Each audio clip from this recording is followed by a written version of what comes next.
Bienvenue au podcast Le Record. On classe les chansons d'album de la moins bonne à la meilleure, selon nous, bien sûr. Donc là, ça a l'air qu'on est rendu à la 4e saison. Là. On entame la 4e saison. Premier épisode de la 4e saison.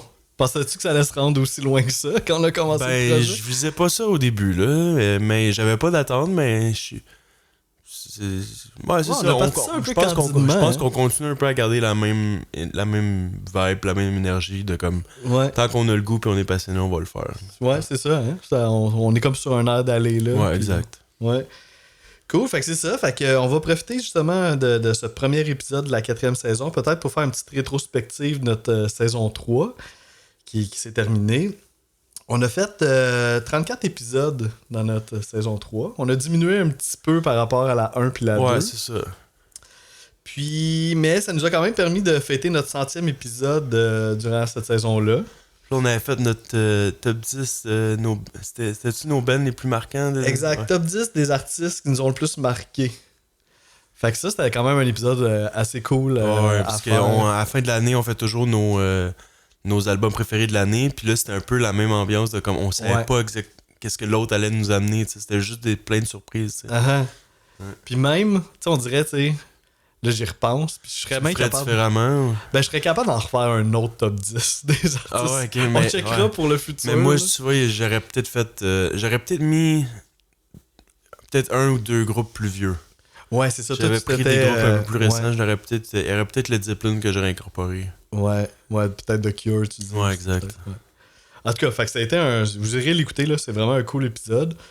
Puis, on a eu une première aussi durant la saison 3 qui était un commanditaire. Oui, on a eu Dead Crow qui a fait presque toute l'année. On a pu organiser 2 concours, faire tirer des t-shirts. Souvent autour de l'Halloween. Ouais, on a fait l'Halloween, puis on a fait durant l'été, là, Linkin Park. On a fait un concours là. Fait que c'était cool. Merci à Dead Crow de nous avoir commandité pour une partie de l'année. Vous irez voir ce qu'ils font, c'est vraiment cool. Puis, c'est drôle parce que je porte un chandail d'eux en ce moment. Ben oui, c'est ça. On n'est plus commandité, mais on continue quand même. Ouais. On a reçu plein d'artistes musicaux durant la saison 3, puis des noms vraiment cool. Plus qu'avant, hein, me semble. Ben oui, définitivement. On va les nommer, là. Merci à tous ces artistes-là d'être passés au podcast. Ça a tout été des belles rencontres là, à chaque fois. Le premier qu'on a eu, c'est Vincent Réel, tout un musicien au Québec, mais qui est venu pour le projet qui s'appelle Le Portier. Mais vous pouvez l'entendre dans plein d'autres projets. Et d'ailleurs, il a sorti un album solo de piano là, tout récemment qui est super bon. Vous irez écouter ça. Vincent Réel. On a reçu le duo Vice-Roi. C'était cool ça avec. On a fait l'album de Woodkid avec eux. On a eu la chance, je dirais même l'honneur de recevoir un des grands réalisateurs du Québec qui est Marc Pérusse. On avait parlé des Beatles avec lui, plus de son projet de guitare qui était vraiment intéressant. C'était vraiment un moment marquant, je trouve, ça, dans l'histoire du podcast. Je pense qu'il y avait l'idée peut-être en faire un deuxième volume. Là. Oui, donc, c'est ça. Je pense qu'ils veulent partir en tournée avec ce projet-là, faire peut-être un deuxième volume. En tout cas, il a mis le doigt sur quelque chose là, avec son projet de guitare. Là, ça s'appelle « Ceci n'est pas un album de guitare ». Vous irez écouter aussi. Là, ça a été dans mes best albums de l'année aussi, d'ailleurs. On a reçu Thomas Simon-Sadier, un musicien super actif dans la scène à Montréal. Je rencontre plein de musiciens là, ces temps-ci là, qui jouent quelque part avec lui. Puis en tout cas, il fait des shows vraiment beaucoup. Là. Ouais, il est dans plein de projets. Ouais, c'est vraiment quelqu'un qui est rassembleur là, pour la scène de musique à Montréal. On a reçu un autre gros nom, Alexandre Desilets, qui vient de finir un projet, là, Hommage à Harmonium. Que j'ai vu pas longtemps après à Gatineau, puis ça faisait longtemps qu'il n'avait pas fait de spectacle, puis ça avait l'air... il avait l'air d'être touché par le fait de revenir, puis de faire des spectacles. Puis, non, très cool. On a fait Radiohead avec lui. On a reçu 2 membres du groupe Futon Zébré, avec qui on a fait un immense classique, Nevermind, de Nirvana. C'était super cool de le faire avec eux, parce qu'ils connaissaient vraiment l'album sur le bout des doigts, là. Fait que... ça a été vraiment des bons échanges. Magnifique rencontre aussi avec Andrea Lindsay. Je pense que les deux, on a été touchés par cette rencontre-là. Il y avait comme extrêmement bien préparé. Elle a pris ça au sérieux. Puis elle s'est donnée pour le concept. Là. C'était vraiment très généreuse là, dans tout, même dans sa vie à elle, de toutes ses expériences. Oui, là, elle nous a partagé des histoires de sa vie. Puis on sentait qu'elle était heureuse d'être là. Puis je sais pas, il y avait une belle synergie, je trouvais, entre nous trois dans cet épisode-là. Un autre épisode que vous irez écouter. On a reçu, super sympathique, le rappeur Jack Lane. C'était le fun au bout aussi. Il nous a proposé un artiste musical qu'on connaissait pas trop. On connaît pas les deux, puis c'était une belle Quadeka, puis c'était vraiment impressionnant. Puis sa musique à lui aussi, c'était vraiment bon. J'ai eu des gros coups de cœur là, sur son album. Jack Lane, vous irez checker ça. Un autre invité tellement sympathique, Bobby Le Who, du projet Fantôme, là. Tellement belle énergie, belle vibe. Calme de salon, là, comme si on se connaissait depuis un bout. Là. Il donnait l'impression qu'on le connaissait depuis toujours. Puis je pourrais dire la même affaire aussi pour Godette. Il est un producteur de musique électronique qui est arrivé, puis c'est ça. On a un peu le feeling que tu le connais depuis toujours, puis des belles discussions de personnes passionnées. T'es allé voir son spectacle par après à l'ESCO. C'était cool. C'était son spectacle de lancement à Montréal. C'était vraiment nice, ça sonnait bien, puis c'était cool de le voir à l'œuvre aussi, parce que là, tu apprends à le connaître, il te parle du projet, puis tout, mais là, après ça, tu le vois sur scène, puis ça devient concret. C'était vraiment cool, puis on va finir le Festival des personnes sympathiques avec notre dernier épisode de la saison 3 qui était avec Phil Veil, cette fois-ci d'un autre podcast. Du Clash Podcast. Exact. Lui avec, c'était vraiment le fun, un grand connaisseur de musique. Très préparé. Là, toutes ses notes. Puis, on a fait Buzzcocks avec lui. Exact. Fait que c'est ça, on a reçu une belle brochette d'artistes. Vraiment, un gros shout-out, je pense qu'on peut le dire, à Craig, là, de la Shed, là, qui... il nous a pas tous booké ces artistes-là, mais une bonne partie quand même. Puis il y en a d'autres à venir aussi pour la saison 4. Fait que on a déjà 3 artistes de booker. Puis sinon, on vise aussi d'inviter un podcast éventuellement pour cette saison. Parce qu'on...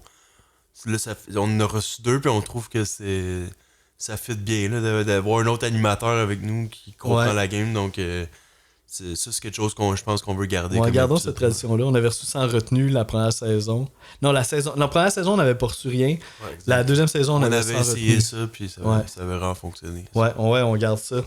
Mais là, qu'est-ce qui est arrivé de recevoir tous ces beaux artistes-là puis animateurs-là? Ça fait en sorte qu'on a un peu négligé nos amis cette année. Hier, j'ai vu un de mes amis, puis il a dit « Hey, c'est-tu possible de revenir éventuellement? » Je suis comme « Ben, ça fait un bout qu'on planifie ça, mais on se fait prendre de court que plus d'artistes qu'on pensait qui voulaient venir. Là, à cause de ça, c'est plus difficile de les inviter. Là. Donc, on garde quand même cette idée-là que c'est réinviter du monde qui sont déjà venus. Là. Je pense que ça... Ouais, ça pourrait être cool. Puis même, mais c'est ça, sais-tu combien d'amis qu'on a reçus durant la saison 3? Oh, il doit pas en avoir beaucoup. Là. Il y en a vraiment pas beaucoup. 2, 3? Ouais, 2. On a comme un chaque, dans le fond. On a commencé la saison... C'est avec Alexis, pour moi? Ouais, toi, c'est Alexis Brien. On a fait les trucs. C'est un super cool épisode aussi. Là. Des fois, le monde les amis qu'on invite, des fois, ils nous donnent des beaux petits bijoux, des affaires. Oui, c'est le fun aussi, les épisodes avec les amis, mais c'est ça. On dirait que cette année, ça a été plus difficile. Puis on avait commencé la saison, le premier épisode de la saison 3, c'était, Ami, c'était ma blonde. Jessica Gauthier. C'est l'épisode le plus long de peut-être. À part si on compte pas les top 10 d'albums. Les comptes de fin d'année, ouais. Ouais, je pense que oui. Qui a été comme pas sûr pis tout, mais finalement, ça a été un gros hit. Là. Ouais. Puis c'est drôle, on en parlait justement hier un peu là, de l'album qu'elle avait choisi. Là. C'était le dernier album de Lassa. Puis on réécoutait ça hier justement, puis elle me dit c'était cool. Puis fait qu'en tout cas, on a un super bel épisode là, sur Lassa avec Jessica Gauthier. Il doit être combien de temps en haut? 2h30? Ouais, il frôle le 3 heures. Ouais, c'est ça. Ouais. Fait que préparez-vous là.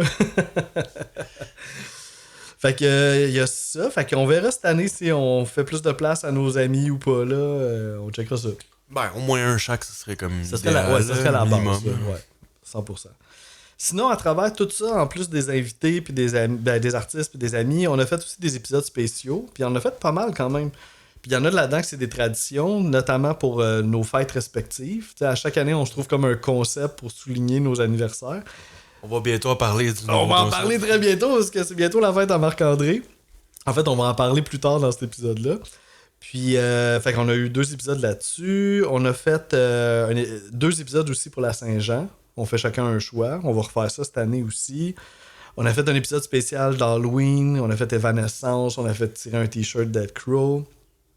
On a fait un autre épisode spécial pour la Saint-Patrick. On avait parlé de The Pugs, souligner un peu la Saint-Patrick.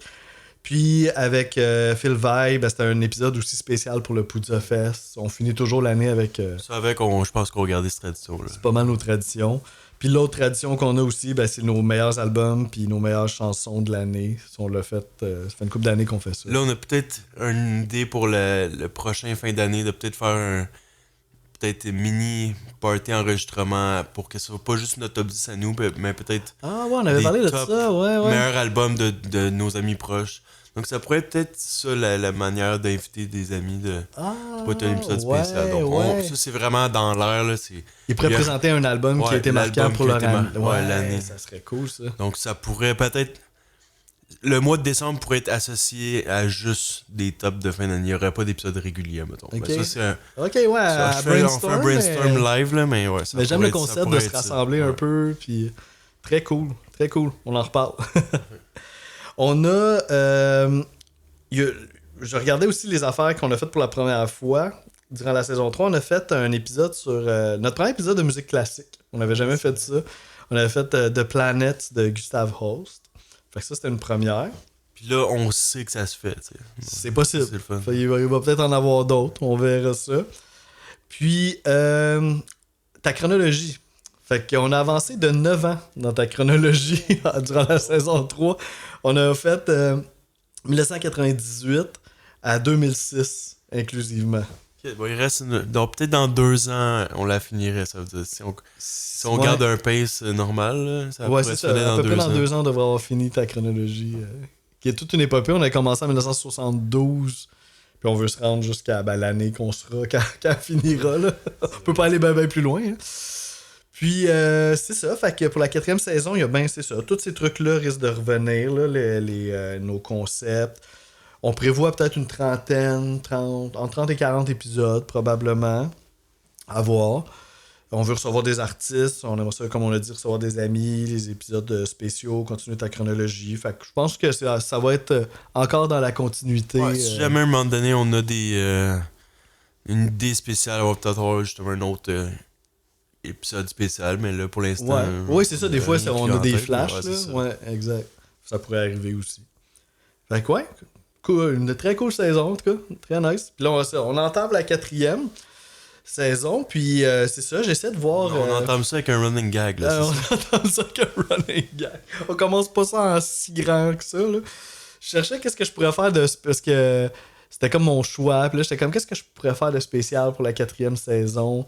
Puis depuis le début du podcast, il y a comme un genre de running gag, depuis la saison 1, là, carrément, là, qu'il y a des fois, quand on rank des albums sur lesquels il y a, mettons, une tune un petit peu plus bluesée ou...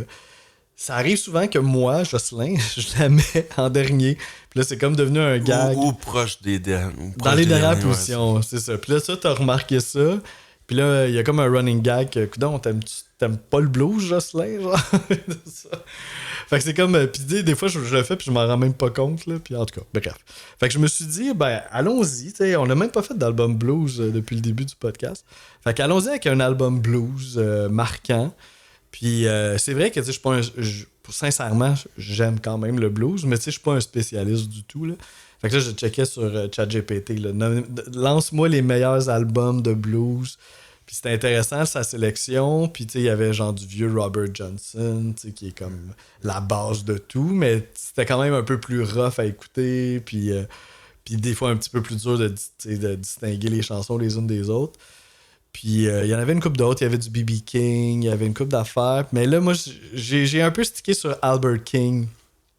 Je trouvais que ça pouvait être un bon choix. Puis il y a un album culte qui s'appelle Born Under a Bad Sign. On connaît tous la chanson du même nom aussi. Puis ça, c'est un album de 1967. Puis je suis vraiment content du choix que j'ai fait. Parce que... une de mes craintes, un peu, peut-être par rapport au blues, c'est la redondance. J'avais peur comme de... Des fois, tu tombes sur un album, puis c'est un peu... Mais pas nécessairement redondante dans l'album, même dans le style aussi. Genre, tu vas à un festival blues au Québec, là, puis tous les artistes locaux, là, on dirait qu'ils reprennent les mêmes mélodies, puis les mêmes formules. Là. Puis t'as l'impression d'entendre la même tune. Puis c'est beaucoup aussi un style qu'il y a des... comment ils appellent ça, là, des tunes, des jazz aussi, il y a ça, là, c'est des... il y a comme des standards. Des standards, exact. Ça aussi, ça aide pas, disons. Non, on réentend une tune en plus qu'on connaît, puis qui ressemble à l'autre, puis... Fait que, disons, ouais, j'avais une petite crainte par rapport à ça, mais finalement, je pense que je suis bien tombé, parce que cet album-là, pour un album de blues, on peut pas vraiment dire qu'il est redondant. Tu sais, t'as des blues en 4/4, t'en as en 6/8. Des fois, il y a une touche rock un peu. Un moment donné, t'as une touche de musique latine, un petit peu R&B. Fait que c'est pas boring. Par moment aussi. Oui, on peut carrément jazz, là. Tout à fait. Fait que, ouais, j'ai vite compris pourquoi c'était quand même un incontournable du style blues. Puis peut-être, moi, toi, t'as-tu écouté beaucoup de blues dans ta vie? On dirait que c'est un peu festival de jazz, genre. Comme en plus, live, genre. À Saint Blues au festival de jazz, là. Mais on dirait... C'est comme une scène à part, un peu. On dirait le monde qui connaît ça. Il y a des vedettes du milieu, mais ils sortent pas du milieu. Tu sais, comme dans le jazz, des fois, il y a des artistes qui sortent du carcan puis qui deviennent des vedettes hors du style, genre. Ouais. C'est comme Kamasi Washington, mettons, c'est peut-être l'exemple le plus gros, genre c'est bon, Thundercat, du monde de même, là, tu sais. Mais dans le blues, on dirait que c'est dur de comme. Ils peuvent être très populaires dans leur niche à eux, mais sortir de la niche puis de devenir un artiste populaire, point, on dirait que c'est rare que ça arrive. Le nom me revient pas, mais une couple d'années, il y en avait un jeune guitariste, un peu beau gosse, là, puis il avait reviré un petit peu dans le monde du pop, là, mais... quelque chose, Lang, en tout cas. Bref, mais c'est juste Matt Lang qui vient entrer. Ouais, c'est ça, c'est pas Matt Lang, mais en tout cas, c'est très rare que ça arrive. Mais tu comprends qu'est-ce que je veux dire? Oui, totalement. C'est une scène un peu fermée. Là. Donc, non, j'en écoute pas tant que ça, là, Puis tu sais, même quand j'envoie des shows live au festival de jazz, c'est pas l'ambiance, c'est le fun, tu sais, c'est une ambiance relax, mais ça vient pas me chercher comme... Après comme une demi-heure, normalement j'ai fait le tour, là, c'est pas la grosse folie, là. Ouais, je comprends. Moi, le seul artiste de blues que je peux dire que j'ai vraiment écouté, c'est Stevie Ray Vaughan, un guitariste. Puis ça, j'avais son Greatest Hits. J'ai lu que c'est influencé de... c'est ça. Après ça, moi, mais tu sais, Stevie Ray Vaughan, j'ai beaucoup écouté quand même.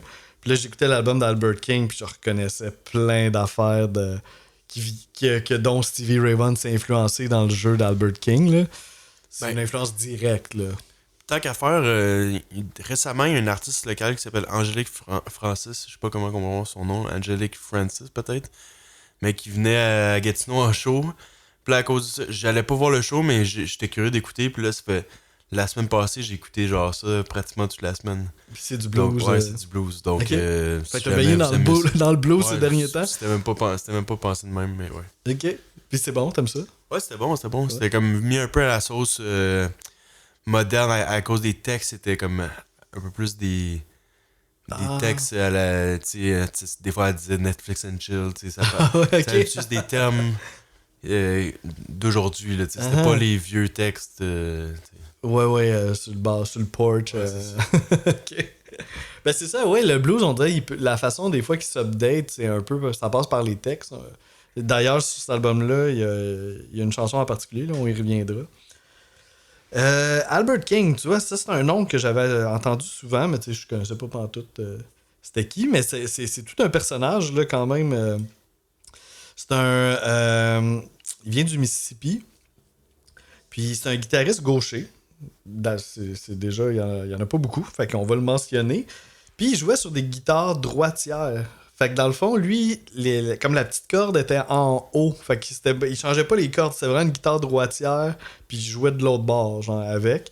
Fait que ça crée aussi des genres de limitations, puis ça lui a créé un genre de son qui est particulier pour lui. Puis qui a eu une influence magistrale là, sur Stevie Ray Vaughan, mais aussi sur Eric Clapton, même sur Jimi Hendrix. Puis, Mais toi, quand t'écoutes ça en étant guitariste, est-ce que tu ressens ça? Est-ce que tu trouves que c'est intéressant? Est-ce que tu trouves que ça fait bizarre? Ben, ça fait en sorte que quand il pogne sa guitare, c'est un peu pour faire du lead. Là, il fait pas tant de rhythm. T'sais. Parce que là, les cordes les plus accessibles, c'est les petites en haut. Puis là, aller faire du rhythm à l'envers, je dis pas qu'il en fait pas, mais ça met vraiment l'attrait sur les cordes aiguës, je trouve, cette approche-là. Puis il jouait avec une Flying V. Genre, what the fuck? C'est quand même drôle de voir le bluesman avec un géant, là, genre, il mesure genre 6 pieds et demi, là. Puis il est là avec sa Flying V, qui est comme une guitare bien plus de rocker, là, entre guillemets. fait que c'est vraiment comme il projette une image vraiment unique.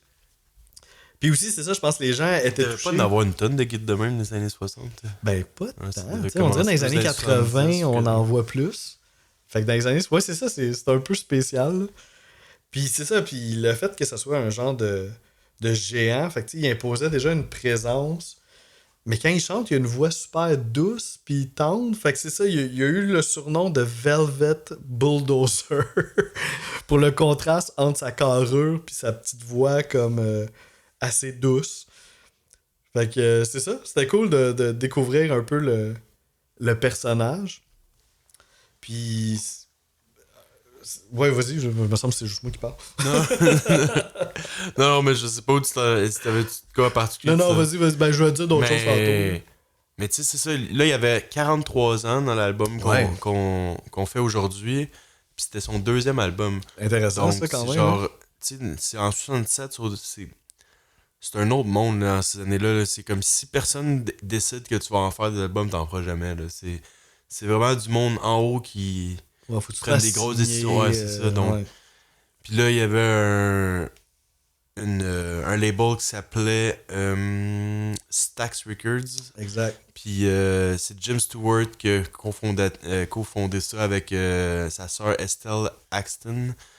Puis c'est à Memphis, je me trompe pas. Puis lui, c'était un blanc. Puis genre, tu sais, c'était plus le businessman, je dirais, du spot. Là. C'était pas l'artiste musical vraiment. Là, je pense pas qu'il savait tant... Tu sais, il est crédité comme réalisateur, mais ça a l'air que on the spot, là, il faisait pas grand-chose. Okay. C'était surtout... Il disait que c'était surtout Steve Cropper puis Al Jackson Jr. qui ont vraiment réalisé. Là. Donc, Steve Cropper, c'était le house guitariste.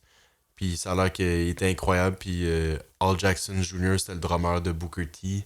Ouais. Donc là, en parlant de ça, justement, ben là, Albert King, c'est le guitariste puis chanteur, mais il y avait tout un groupe autour de lui qui était Booker T and the MGs, qui sont comme des légendes, là, qui étaient, je pense, qui sont au Hall of Fame du rock. Là. Ouais. Puis aussi les Memphis Horns, puisqu'on entend beaucoup de horns dans l'album quand même. C'est une grosse différence. Là. Donc, je pense que Booker T and the MGs, il était quand même important dans le record, là, dans le Stax Records, là, il participait beaucoup. C'était comme le band, house band du record. Donc, ils ont dû participer à plein d'albums de d'autres personnes. Ah oui. Tout plein. Il y avait leur projet à eux, là, Booker T and the MGs, avec la tune Green Onions, mettons. Là. Puis, mais c'est ça, c'est des musiciens accompagnateurs aussi de studio. Fait que cet album-là est intéressant dans le sens que c'est vraiment un album de Booker T and the MGs mettant en vedette Albert King, dans le fond. Fait que ça fait quelque chose d'assez unique. Je pense que les écritures de chansons, c'est de part dans toutes les directions. C'est quelque chose des donc fois j'ai pas trop noté, là, mais ça va dans plein de directions. C'est pas nécessairement Albert King qui écrit non, il n'y a pas grand-chose. S'il a écrit, c'est vraiment pas beaucoup. C'est peut-être 2 tunes, puis ils sont même pas sûrs à 100%. Quelques tunes, c'est la gang de Booker T qui aurait écrit, mais d'autres, c'est des standards, comme on disait un peu tantôt. Puis même des fois, les standards, on n'est pas sûr de c'est qui l'a écrit. En tout cas, on se lance dans quelque chose quand même. Mais dans l'histoire du blues, c'est ça, cet album-là a été vraiment révolutionnaire, en fait, parce que... Mais pas à sa sortie. À sa sortie, ça a l'air que ça a vraiment pas été populaire. Ah ouais, ben peut-être au niveau critique, mais je veux dire au niveau de si on parle juste musicalement, c'était la première fois que le blues avait un côté aussi R&B, là, avec des brass, puis un band un peu funky en arrière. Puis en plus, Albert King, c'est un des premiers à jouer du blues avec autant nourri par le rock un peu. Il y a un son assez distorsionné, assez décapant quand même. Puis fait que ça l'a quand même... c'est vraiment comme du electric blues. C'est important de... Ouais. C'est important de mentionner que c'est de la guitare électrique. Comparément dans le temps, c'était vraiment guitare acoustique. Ouais, Robert Johnson, mettons. Ben là, je remonte loin, mais... Oui, c'est ça. Là, on a vraiment de la distorsion, puis des solos criants, un son incisif. Ça sonne fort, là. Ça n'a pas l'air d'être en comme du petit blues doux, là. Ça a beaucoup de présence. Ben, qui ressemble un peu au blues qu'on est habitué aujourd'hui. Ben, c'est ça. Au bout de la ligne, pour nous, c'est... Moi qui ai beaucoup écouté de Stevie Ray Vaughan, j'ai pas été déstabilisé du tout. Là. Au contraire, je me suis retrouvé pas mal à la maison là, avec ça. Mais quand tu redresses ça un petit peu dans l'histoire, tu peux comprendre que ça a dû être révolutionnaire là, de sortir un album de blues mais aussi. Ça, mais comme je te dis, je pense que c'est par après, ou peut-être parmi les musiciens, comme Jimi Hendrix, puis tout en a parlé, mais je pense que le public était pas prêt à ça, puis ça a pas fonctionné. Ça a été un fail total. Là, ah ouais, comme ça a été dans aucun billboard, rien. Là, ok, ça, je savais pas que ça avait été aussi dans l'ombre quand ça sorti. Parce qu'aujourd'hui, maintenant, c'est vraiment un incontournable. C'est devenu un truc culte par après, mais pas quand c'est sorti. Ok, intéressant. Puis, on peut parler un petit peu du... ça valait la peine de le dire, je trouvais, parce qu'il y avait de l'information intéressante par rapport à ça. Là. Le pacing de l'album. Tu sais, on est vraiment à l'époque des vinyles, là, en 1967. Fait que le side A, il y a 6 chansons dessus. Toutes les chansons sont moins de 3 minutes. Fait qu'on a juste des petites chansons courtes sur le side A. Puis le side B, ben là, toutes les tunes font plus que 3 minutes. Puis c'est là qu'on retrouve des ballades, qu'on retrouve peut-être des chansons un petit peu plus différentes. Fait qu'on a comme un side A qui est plus blues, j'allais dire typique un peu entre guillemets. Puis là, le side B, ben là, on a des surprises, là, des ballades, un standard de jazz même. Fait que ça, je trouvais que ça valait la peine de le dire. Puis peut-être pour finir... Tu rajouteras des affaires si tu as des choses à dire. Mais, tu sais, on parle souvent des singles, tu sais. Puis là, on prend pour acquis... Y en a-tu, oui? Ben, c'est ça l'affaire. C'est parce qu'on prend un peu pour acquis qu'un album, il va avoir des singles, puis tout ça. Mais là, on n'est pas dans le pop, tu sais, on est dans le blues. Fait que j'ai comme réalisé un peu la culture des singles, mais évidemment, c'est pas pour tous les styles de musique. Puis dans le blues, c'est pas vraiment ça. C'est vraiment, on veut capter, un petit peu comme dans le jazz, on veut capter un moment... d'improvisation musicale. Là, c'est comme c'est un tout, puis tu peux pas séparer tant les pièces. Oui, c'est ça. C'est comme une genre de session qu'on enregistre, puis là, on vend cette session-là. Fait que c'est comme un peu une autre approche. Mais, fait que tu sais, la compagnie va pas nécessairement pousser une chanson, mais après ça, l'album fait son chemin dans le public, puis là, le public veut entendre des tunes. Puis il y a des tunes qui ont sorti du lot. Évidemment, Born Under a Bad Sign, ça l'a joué à radio à fond, comme si c'était un single. Mais il y a aussi Crosscut Ça puis The Hunter, qui ont été des tunes qui ont eu beaucoup de visibilité. Mais ça n'a pas été officiellement des singles. Ben, moi, je suis good, je pense. Ouais. Côté ranking... Je pense pas qu'on va. Comme. Il y a rien. Je trouve pas qu'il y a de direction claire là, de comme où qu'on va aller. Là, j'entendais une chanson tantôt avant qu'on enregistre, puis j'étais déjà plus sûr. Là. Mais c'est pas si évident là, comme. Ouais, c'est ça. C'est vraiment pas si évident. Puis il y a différents vibes aussi dans l'album. Tu parlais de la deuxième partie qui est plus lente et tout. Donc là, ça peut jouer là-dedans. Qu'est-ce que tu préfères comme vibe là? Donc, c'est ça. Ouais, c'était pas facile. Tu vois, même il y en a un autre que je vois que... Moi, il n'y a rien que j'ai pas aimé. Je pense que mon classement pourrait changer beaucoup. Ouais, quand même. C'est ça. Moi aussi, ma dernière position, elle jouait tantôt, puis j'étais comme... Je me suis surpris à groover dessus un peu. Là. Fait que finalement, je l'aime quand même. Là. OK, fait qu'on va se lancer. Je sais pas si tu vas être surpris, mais ma dernière position, ça va être une tune blues. T'aurais pu prendre une tune de jazz. Oui, c'est vrai. J'aurais pu m'en sortir. Juste pour faire la joke, j'aurais dû faire ça. Ma dernière position, c'est un cover. Puis ça a l'air d'être une tune qui a été... Ça a été repris par des gros noms, là. Little Richard, Beatles. Ça. Moi, je me suis pas rendu... J'ai pas des fois, je sais pas si cette information-là, si c'est des covers ou pas, là, mais... OK. Bon, en tout cas, je suis sûr que nos infos vont se compléter, là. Fait que c'est ça, c'est... Moi, je la connaissais pas personnellement, mais James Brown aussi l'a refait. Puis ce serait Wilbert Harrison qui aurait popularisé cette chanson-là pour la première fois. Fait que c'est une tune de R&B de 1952. Je fais durer le suspense. Écrite par Jerry Lieber puis Mike Stoller. Ça s'appelle Kansas City. OK, mais tu vois... moi, je l'ai mis 9, OK? OK. Ah, attends, fallait pas que je dise... Non, parce que ça, c'est la 11. Ça paraît que ça fait longtemps qu'on n'a pas fait... on est rouillé. La dernière fois, c'était un invité. Oui, je comprends. Bon, là, je viens de dévoiler, mais au moins, je l'ai pas dévoilé trop loin. C'est ça, au moins, c'est pas ton numéro 1. Mais ouais, tu peux y aller. Fait que c'est ça, tu sais, c'est vraiment une tune blues, là. Genre, si t'aimes le style, tu vas aimer ça, là. Les brasses sont présentes, c'est vraiment cool, la guitare aussi. Par rapport à la guitare, par contre, j'ai trouvé que... Tu sais, on a parlé un peu au début de l'épisode que, tu sais, Albert King a un son assez distorsionné, assez mordant. Mais dans celui-là, on dirait que son son de guitare est un peu plus thin, là. Il y a moins de disto, il y a un peu moins de personnalité, je trouve. Fait que ça m'a aidé aussi à la mettre vers la fin. Ben, en fait, la mettre à la toute fin. Parce que je trouvais que son son de guitare était moins hot que sur les autres tunes.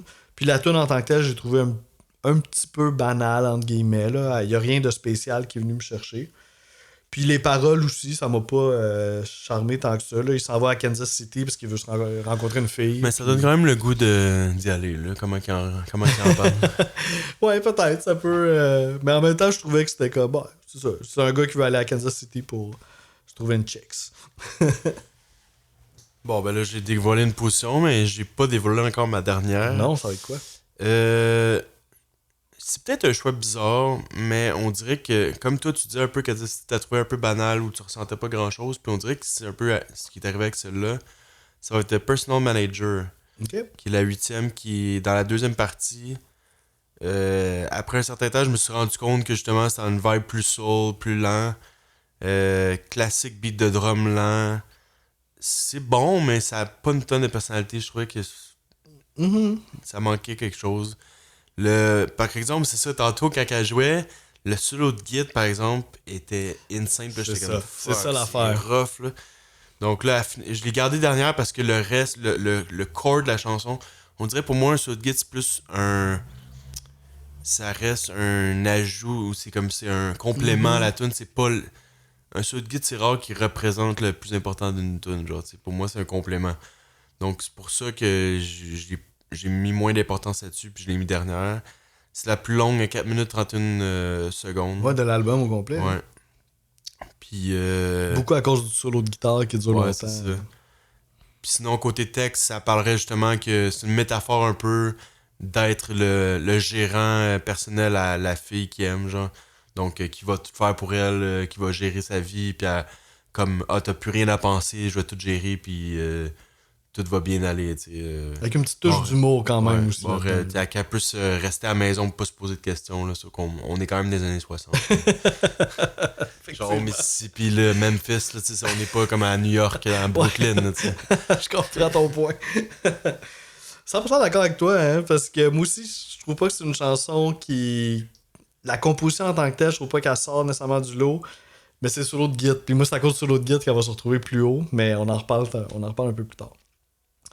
Ma 10e position, c'est une autre chanson aussi, un petit peu un peu plus banal, entre guillemets, toujours, là. J'y vais avec le Landromat Blues. Ça serait peut-être une des compositions d'Albert King. Des fois, les sources sont contradictoires, là, mais on parle que il y aurait bien des chances que Albert King soit impliqué dans la création de la chanson au niveau de sa composition. Puis, c'est ça. La tune en tant que telle, c'est un blues. Genre, c'est bon, puis... L'épisode durera pas longtemps. On va le passer vite, c'est ça. C'est du blues.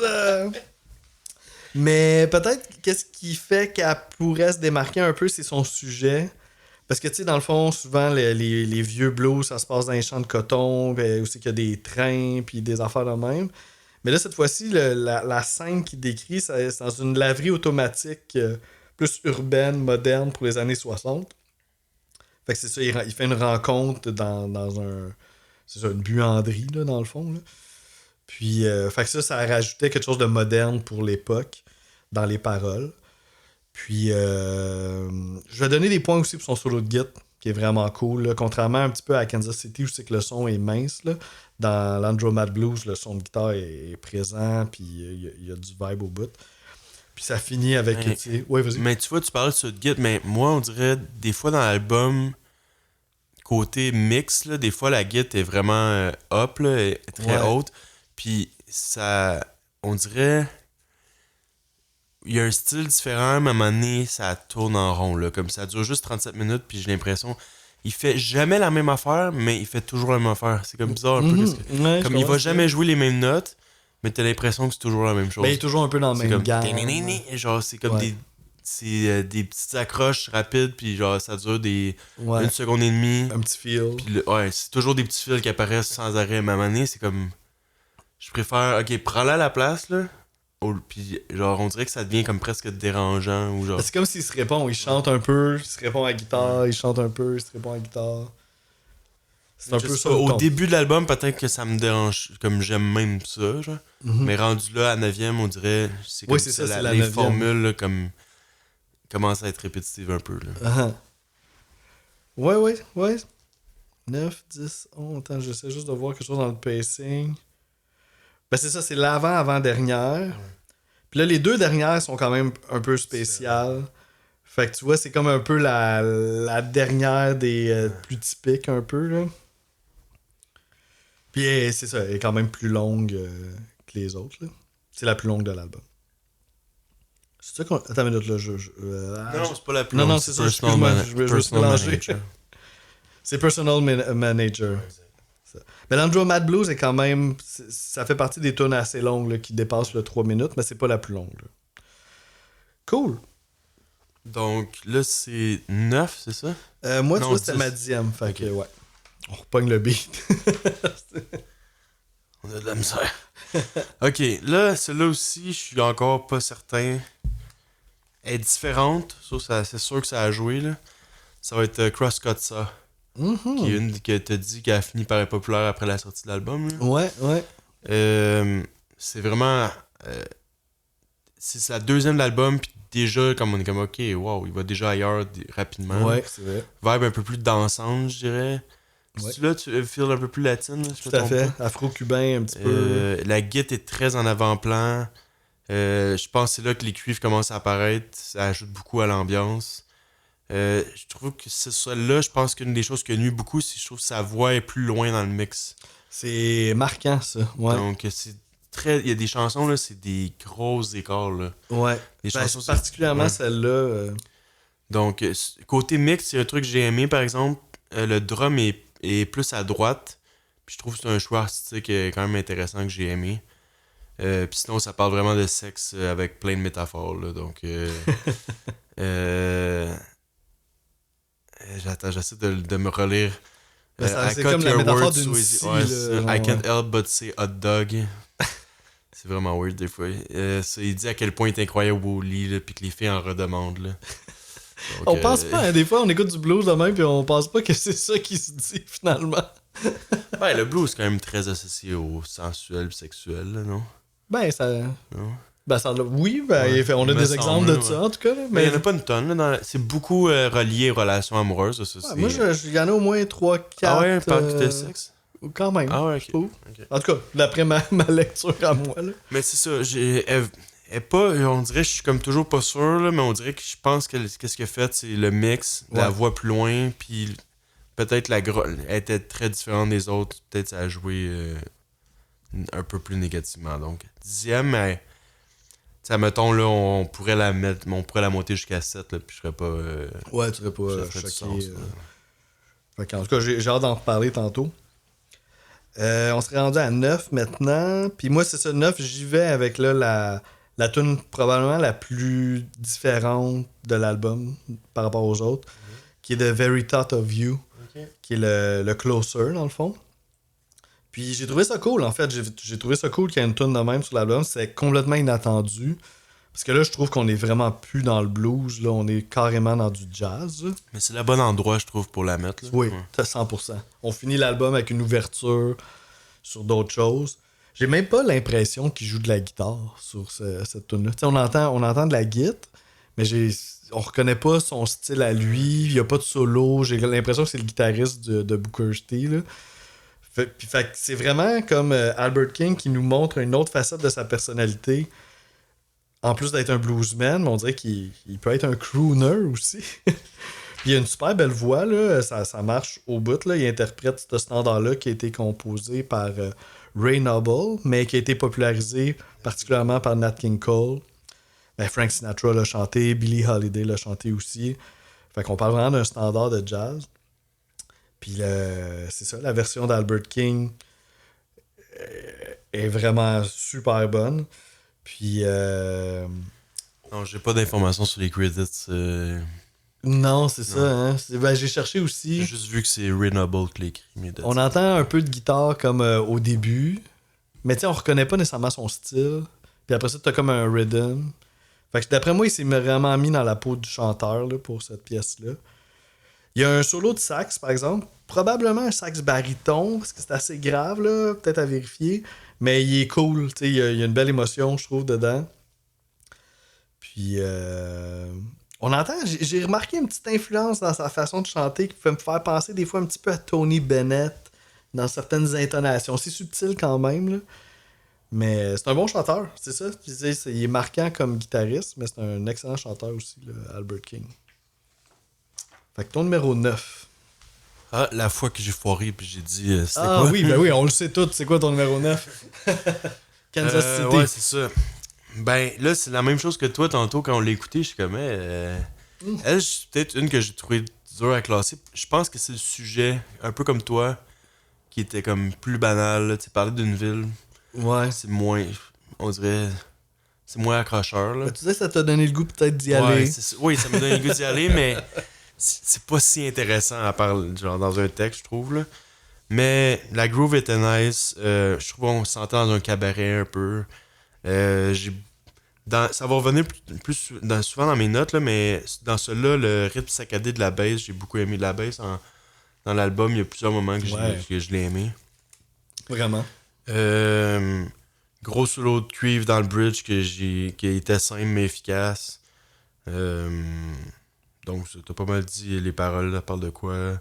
Se relaxer avec du vin, puis genre la belle petite vie relax. Là. Ouais, c'était un peu un good time à Kansas City. Ouais, c'est ça. Donc, c'est comme tu dis, elle était une bon groove, elle est nice, mais rien de plus. Ouais, on est d'accord là-dessus. Puis on va être d'accord sur la prochaine aussi, parce que moi, je me sentais un peu comme si j'allais faire un hot take, mais finalement, tu l'as sorti encore plus bas que moi. C'est Crosscut ça. Okay. Ouais, moi, je pensais que tu l'aurais mis plus haut, justement. Ben, ça m'a dérangé un peu la voix qu'on n'entend pas tant que ça, puis comparativement à la guitare qui est très upfront. Puis c'est sûr, en même temps, c'est un album quand même live, là. Fait que au cours de l'album, ça arrive des fois qu'on entend comme si c'était éloigné du micro un peu, là, puis là, l'autre ligne est plus proche. Puis ça, en général, j'aime ça. Même des petits cris, des fois, hey, wow, dans des solos, tu sais. Fait qu'il y a quelque chose de très naturel qui est cool.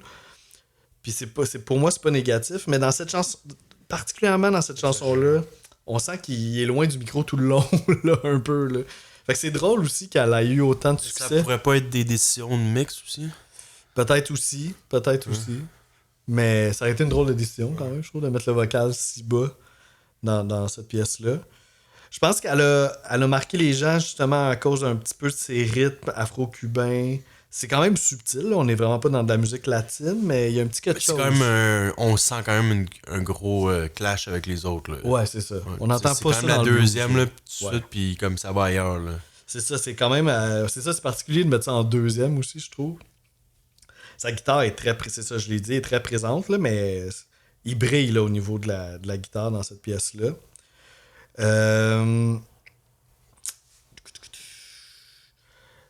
C'est ça, comme on dit, les paroles aussi, là, c'est sûr que ça... ça Crosscut ça, c'est une grande scie à 2 poignées, là, qu'on utilise pour couper les arbres, comme avant les tronçonneuses, puis tout ça. Mais on sert de cet instrument-là pour faire des métaphores sexuelles, quand même un peu explicites. Fait que c'était comme, bah ok, mais ça... Je trouve pas que les paroles ont gagné des points pour que je la mette plus haute. Ouais, c'est au niveau de Kansas City, là, tu sais, des métaphores un peu... intéressant. Ouais, il y a des petits jeux de métaphores intéressants, mais c'est plus drôle que... Ouais, c'est ça. Ça a un côté drôle aussi, là, mais disons que c'est ça. C'est pas particulièrement venu me chercher. Puis ça aussi, ça arrive sur quelques chansons de l'album, là, pas toutes. Mais ça m'a fait penser à quand on avait fait... ça, c'était vraiment saison 1, là. on avait fait All Green. Tu sais, on a un album d'All Green. Puis on remarque, tu sais, qu'il y a à peu près la même période. Puis moi, je me rappelle que des fois, les fade-out arrivaient tellement vite, là. Puis là, j'étais comme... Pourquoi? Tu peux le faire. J'ai l'impression qu'il y a certaines chansons que la version est plus longue. Puis sur l'album, on a la version courte. Parce que j'ai checké sur un site pour les paroles, puis des fois, il y avait d'autres paroles. Ah, puis la chanson était fadée out. Comme s'ils ont vraiment coupé avant un prochain verse. Ouais. Puis là, ils ont coupé vite parce que finalement, c'était pas prévu, genre. Ouais. Ben, ça se peut parce que ça sonne même. Particulièrement dans cette chanson-là, le fade-out, c'est comme, oh shit, déjà, ok. Puis là, c'est fini. Fait que ça se pourrait, ça pourrait être une explication. Une version radio, genre, mais ils l'ont gardé sur l'album, je sais pas trop. Ça serait une bonne explication, en tout cas, là. Parce qu'il y a d'autres fade-out qui sont super bien réussis dans cet album-là aussi. Fait que c'est pas toutes les tunes, là, ouais. Donc, 8.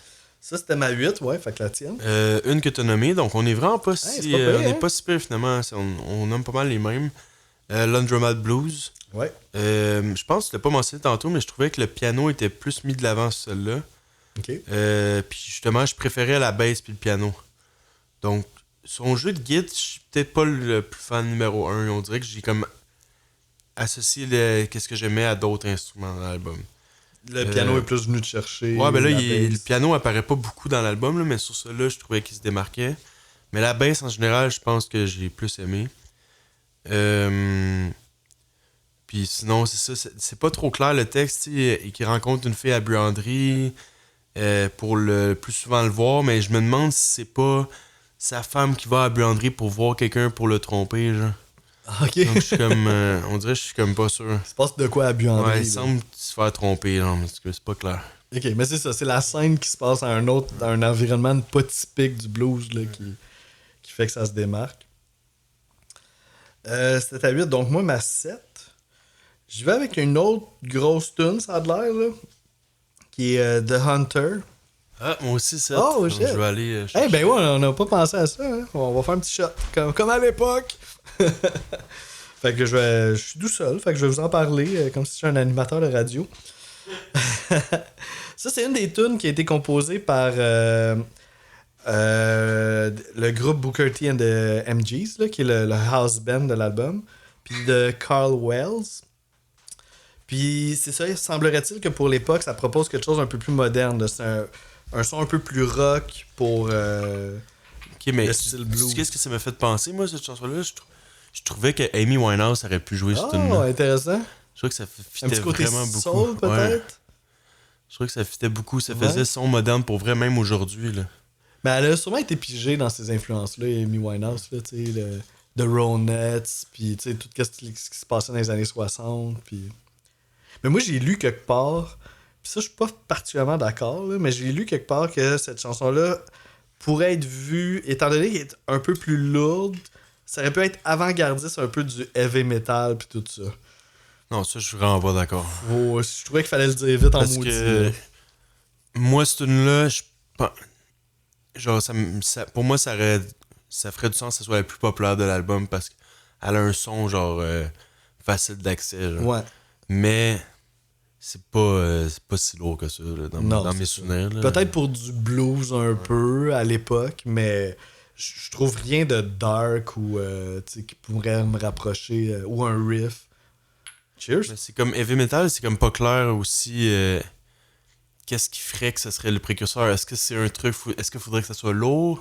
Est-ce qu'il faudrait que ça soit un riff rapide? Ouais, il y a plusieurs genre rapide avec un certain ton un peu plus comme gras, genre. Uh-huh. Est-ce que ça serait par rapport au chant un peu plus comme aigu? Ouais, des cris. C'est comme, tu sais, donc c'est comme pas clair qu'est-ce qui serait l'élément important pour comme... Mais ils ont l'air de parler un peu de la lourdeur, tu sais, que le son est un peu plus appuyé. C'est un bon élément pour dire que c'est le début du métal, mais ouais. Ouais. Let's drink to that. Mais je suis content que les deux on ait mis 7 parce que je pense que si on faisait faire le ranking à plusieurs personnes, celle-là, je pense qu'elle serait plus haute pour beaucoup de monde. Ouais, parce qu'elle semble se démarquer. Là. C'est une des tunes qui a joué pas mal à la radio, là, qui disait aussi... Tu sais, c'est Booker T qui l'a composé, puis c'est lui aussi, c'est tout son band qui accompagne. Puis Puis ça m'a vraiment fait penser à la tune Green Onions de Booker T. Tu sais, on sent le son. T'as-tu l'impression qu'ils jouent toutes la même chose en même temps? Genre, la guitare, la bass et le drum jouent la même mélodie tout c'est en assez même temps. appuyé, là. Ouais, c'est ça. C'est peut-être ça qui crée cet effet-là. Puis, tu sais, un peu dans le métal, des fois, c'est ça. Le bassiste va faire la même affaire que le guitariste. Puis, ouais, peut-être. Peut-être qu'il y a des petits éléments qu'on peut ressortir dans le même. Puis, côté parole, lui, c'est le chasseur. Là. C'est le chasseur. C'est le chasseur avec son love gun. Ouais, c'est ça. Donc, il chasse les femmes. Il parle à quel point il est tombé amoureux d'une femme, puis que lui, il va trouver la manière de la séduire. Là. C'est comme... T'sais, pas besoin de te cacher, je vais finir par réussir à t'avoir. Là, ouais. Donc on y va pas, on contourne pas les chemins, là, c'est comme c'est clair, direct. C'est pas très 2026 là, comme c'est très très confiant, je dirais. Là, à un niveau comme limite. Disons. Ouais, c'est ça. Elle a pas gagné des points. Il fait rien de mal, mais disons que c'est très confiant puis que c'est lui là, l'homme là, présenter l'amour un peu comme une chasse puis l'homme qui chasse la femme puis, c'est la dernière tune du side A puis ça c'en est une autre que le fade out qui arrive un peu trop vite là, comme l'autre aussi.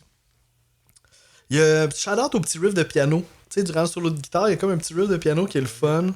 Ça, à chaque fois que je l'écoutais la tune j'accrochais là-dessus. Ok, fait que là, on commence à tomber dans ma sixième. Je l'aime bien, ma sixième. Je la trouve cool. Puis, tu sais, faut... Ouais, c'est ça. Comme là, on n'a pas dit, tu sais, des fois on dit des sections. Là. Mais je pense qu'on est toujours pas rendu dans mes meilleurs. Je sais pas si on comprend ce que je veux dire. Dans la section des best. Là. Je vais regarder ma 6, voir... Mais ouais, je pense peut-être qu'à partir de 6, ça commence à déjà être un peu plus sérieux. Parce que The Hunter, ça n'a pas été un gros... Ça n'a pas été un gros coup de cœur. Donc, peut-être à partir de 6 comme toi, ça commence à être un peu mieux. Ouais, c'est ça. Moi, je suis là pas mal. Là. Parce que, tu sais, l'album, quand même, s'appelle Born Under a Bad Sign. Puis, tu sais, cette chanson-là, c'est sûr qu'on va en reparler tantôt, mais ça parle un petit peu de la malchance. Puis. Mais le reste des chansons de l'album n'aborde pas tant ce sujet-là. À part peut-être Down, Don't Bother Me, qui est ma 6e. Je trouvais qu'on faisait peut-être un petit lien un peu avec le titre de l'album. I've been down for so long, down, don't bother me. Dans le sens que, tu sais, il est tellement comme un peu down. Puis, tu sais, down, on peut voir de la malchance là-dedans. Qu'il arrive à un point que ça y fait quasiment plus rien. Tu sais, c'est comme pris pour acquis. Puis, je trouve qu'il y a ça un peu dans la chanson titre aussi. Là, tu sais, il est tellement pas chanceux dans la vie que... La seule chance qu'il y a, c'est de la malchance. Puis fait que je trouvais que c'est ça. Je voyais un lien entre les deux. On est dans un blues, tu sais, assez classique de solitude. Je vais compléter les paroles tantôt. Ok, il y a peut-être d'autres nuances à amener.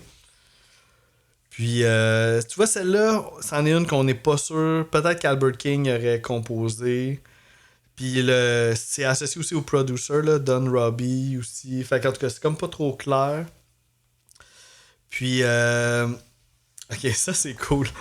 J'ai un extrait pour celle-là. Puis mon extrait est un peu abstrait, là, mais je suis bien curieux de voir si c'est juste moi qui ressens ça ou si tu vas partager mon point de vue. Tu sais, la tune, c'est ça. C'est sur de la solitude, sur être down. Puis je trouve que l'intro de Brass dégage un peu ce sentiment-là dans les notes qu'ils vont chercher. Tu sais, quelque chose de... T'es un peu déprimé, mais en même temps, t'es comme, fuck off. Tu sais, comme un genre de lâcher prise dans ta déprime. Puis en écoutant la mélodie des Brass, on dirait que c'est ce feeling-là que je ressentais. Fait qu'on va aller écouter ça, puis vous me direz si vous êtes d'accord avec moi.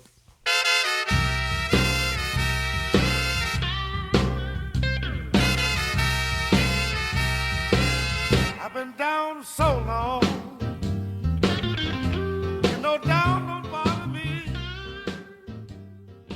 Fait que partages-tu un petit peu mon je suis d'accord, c'est comme un peu mou, là, tu sais. Ouais,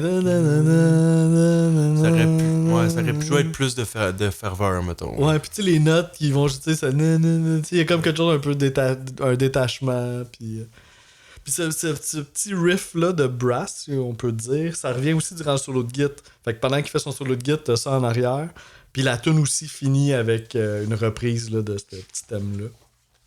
La tune la plus courte de l'album, 2 minutes 11, là, c'est très short and sweet. Là. Mais je l'ai bien aimé. Moi, ma 6e, ça va être As the Years Go Passing By. Mm-hmm. Il y a un wouh au début que j'aime bien gros, là, puis ça apparaît à travers l'album de temps en temps. C'est ça, mais ouais. j'aime bien ça. Dans celle-là, il chante doux, puis je pense que je préfère sa voix doux que sa voix genre plus blues classique, genre. Ok, ouais, il y a une belle voix douce. Donc, je trouve que le piano est pas assez présent dans l'album. Je n'aurais pris encore plus, dont cette chanson-là. Puis je trouve que le ballon entre chaque instrument dans le mix, là, on dirait que tu entends tous les instruments pratiquement tout égal, puis je trouve que c'est très réussi. Là. Souvent, c'était comme la guitare est vraiment le tapis ou certaines affaires. Là, je trouvais que c'était beau. Là. Sinon, cette chanson-là est plus triste. Là, c'est plus la fin d'une relation qui va se souvenir de l'amour qu'il a vécu à travers les années. Ouais. Qui veut tout lui donner pour prouver son amour puis se rattraper puis tout. Donc, ouais, c'est ça. Ouais, nice. Fait que ça, t'es à 6. Moi, on se lance dans le top 5. Top 5, c'en est une que t'as parlé tantôt, puis je t'ai dit que moi, je l'avais mis un peu plus haute à cause de son solo de guitare. C'est le Personal Manager. On est rendu là. C'est vraiment à cause de cette raison-là. Puis, tu sais, on dirait que c'est la seule fois dans l'album qu'il peut vraiment s'installer puis faire un long solo, pas juste des petites interventions. Puis ça vient, c'est ça, ça attire l'attention, l'album joue, puis à un moment donné, tu te tournes, puis tu te dis, hey, wow, la guitare, qu'est-ce qui se passe? Mais c'est ça, au niveau de la composition, c'est peut-être pas la tune qui se démarque le plus. Ça a été écrit par Moose Allison, qui était un auteur-compositeur qui mélangeait du blues puis du jazz, ça a l'air, puis avec une touche d'humour dans ses paroles, un peu ironique. Fait que peut-être c'est ça, le personal manager, il y a un côté très années 60, mais il y aurait peut-être un petit côté drôle là-dedans. Puis, comme on a dit, c'est la pièce la plus longue, à 4 minutes 32. Pour un album de même, c'est quand même assez long. C'est le seul morceau qui dépasse 4 minutes sur l'album. Ouais, le prochain album qu'on va faire, c'est presque tout ça. Ça va être la plus courte. Ça va être ce timing-là. Cool, fait que ton top 5 à toi. Ma 5e, ça va être Oh Pretty Woman. Celle-là, je pense qu'on va tout de suite aller à mon extrait, vu que je trouve que c'est comme la partie la plus importante de la chanson. Je trouve que c'est la bass qui ride la chanson. La bass, c'est clair. Le riff est simple, mais groovy, steady. Ben, le riff de Git, donc ouais, on va aller écouter la bass. Je vais mettre l'emphase sur la bass, on va aller écouter ça tout de suite, puis vous allez comprendre.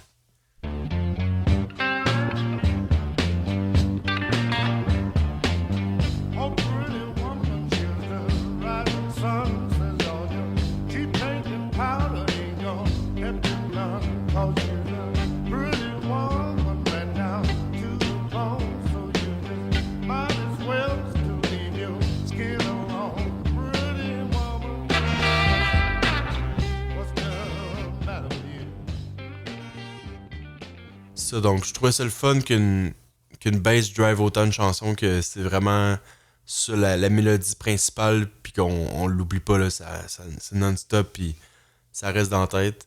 Les cuivres sont vraiment importants dans l'album, encore une fois, puis ça ajoute une petite touche de surprise par moment.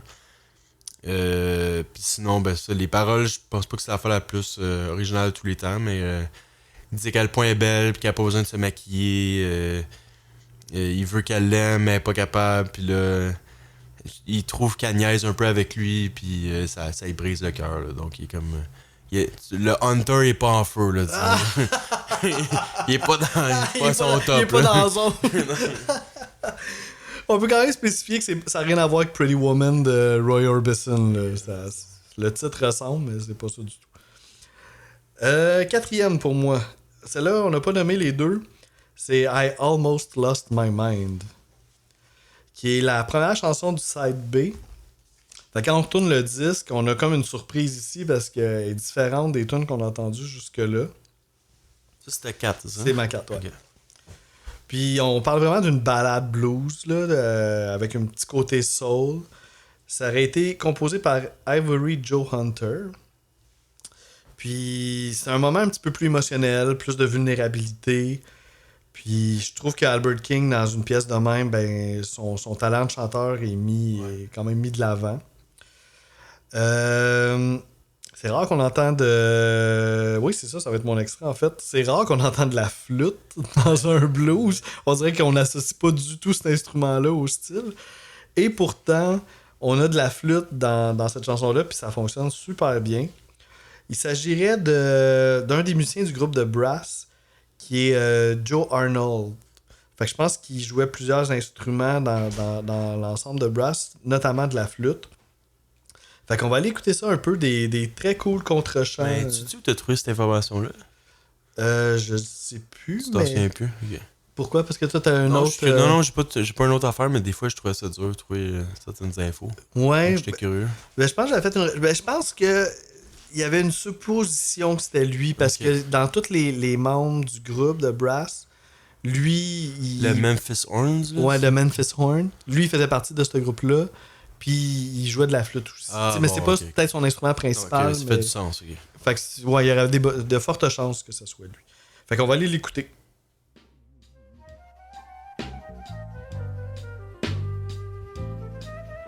I pass a million people.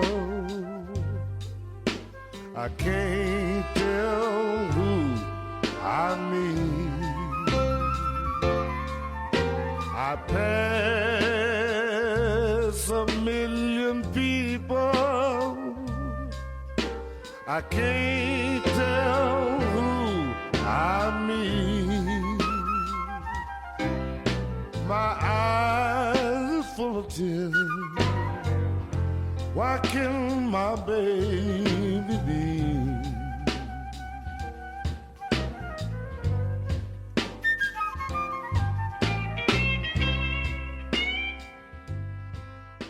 Il y a quelque chose de cool aussi de... Tu sais, souvent les contre-chants vont être joués à la guitare par Albert King lui-même. Mais là, c'est comme on dit, il a mis sa guitare un peu de côté. Il chante avec beaucoup d'émotion. Puis là, c'est un autre musicien qui s'occupe de ça, tu sais. Puis c'est de la flûte. Fait que ça ajoute quelque chose d'original. Comme lui à la guitare, en mode un peu free, genre que le flûtiste s'amuse, puis ouais. Il suit pas de mélodie, c'est comme des mini-solos un peu. Ouais, c'est ça, il est comme libre de faire ce qu'il veut. Puis il prend pas mal sa place, il est pas si fort dans le mix, mais à un moment donné, il y a comme un bout plus instrumental, on l'entend. Mais là, quand Albert King chante, puis il se gêne pas non plus là, pour continuer par-dessus, puis ça fonctionne très bien. C'est fait avec beaucoup de goût, là, tu sais.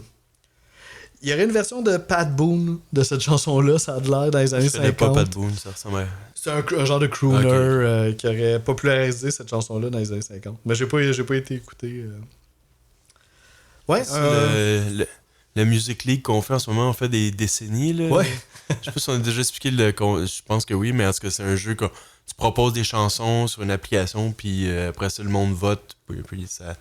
Puis là, justement, on vient de faire 20, 30, puis là, on est rendu dans les 40. Là, on se situe un peu, on peut comprendre un peu le contexte. Où on est rendu. On se ramasse avec des playlists de genre quasiment 30 tunes de chaque décennie. Fait qu'on a comme le temps de se laisser imprégner un peu là, de ça. J'adore ça, faire ça. Music League, je vous dirais checker, mais c'est addictif. Faites attention. Donc, la quatrième, pour moi, ben, t'as-tu fini? Oui. Ok. On peut y aller. Ça serait une que t'as nommée il y a vraiment pas si longtemps, Down, Don't Bother Me. Nice. Donc, ça, c'est dur à expliquer, mais la vibe de celui-là, j'ai trouvé qu'il y avait quelque chose de spécial. Ouais, je suis content que c'est mieux. Je remarque que, tu sais, justement, là, on est 5e dans le pacing de l'album, puis rendu là, j'aimais où que la guitare était plus free. Mais j'ai l'impression que c'est parce que c'est le début, puis là, j'étais comme, oh shit, j'aime vraiment sa manière de jouer, puis tout. Mais vers la fin, peut-être que là, ça commençait à perdre de son originalité, puis tout. La voix, la mélodie de voix aussi, je trouve qu'elle était vraiment bonne.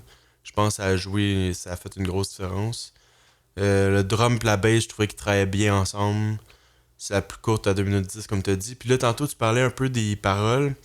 Je trouve qu'il y a certaines affaires que tu n'as pas nécessairement mentionnées. Je trouve que c'était beaucoup par rapport à une relation de couple. Ça disait qu'il travaillait dur, puis peu importe, quand il arrivait du travail, il était dur avec lui. À un moment donné, il y a même une phrase là, qui fait moins aujourd'hui, là, mais comme il achète des trucs comme genre un manteau de fourrure pis des affaires, puis il dit que son amour vaut rien pour elle. Genre, que son amour vaut rien, genre parce qu'il Tu sais, comme. Même il achète des affaires, puis c'est pas. Tu sais, c'est pas assez. Là, OK.